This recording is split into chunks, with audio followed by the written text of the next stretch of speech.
Hi guys, and welcome back to Chess Learners. Today what we're going to look at is one pawn draws, which is basically endgames where a king and a pawn draws against either a king and a rook or a king and a queen.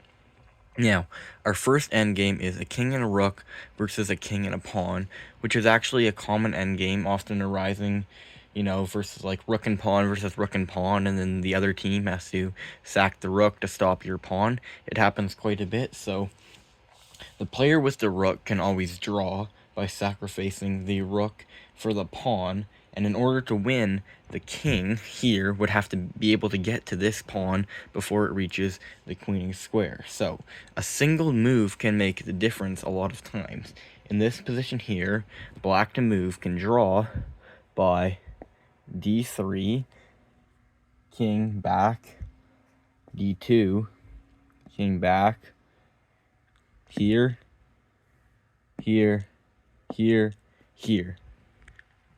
And then white's going to have to sack the rook because the king can't get back in time. Okay, but if it's white to move, the king actually gets back in time. King b6, d3, okay, king c5. King has to go there to defend the pawn. King comes back to here, there, king comes back to here, and white is going to win that pawn in the game. So you see, it's important if you're estimating, like, how you should sack or where you should move your rook, see if your king can get back to stop that pawn in time. Okay, in this position here, okay, black draws no matter what. And why is that?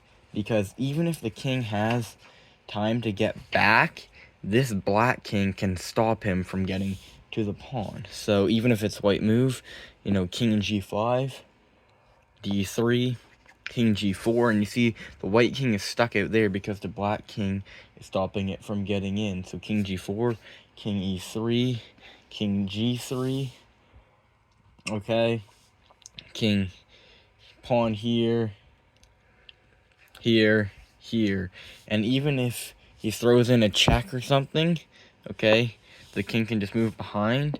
If the king's back here and he throws in the check, he actually goes to f1 because that will stop the pawn. Okay, so now you can see how in a rook and pawn, basically all you have to see is whether there's two things. Either can the king get back in time, and if it can the black king block it or not? Because that's what will make a difference. In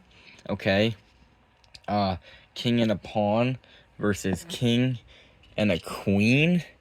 Okay, usually the king and queen will win, except for the only tricky situation is when the pawn is one square from promoting and supported by the king, and your king can't get back. Okay, so basically you have to use a zigzag method if you're white, which would be the first move is force the black king to go in front of the pawn somehow with a series of checks, and then your king can slowly come back, do it all over again, and then the white king can get back to mate or take the pawn.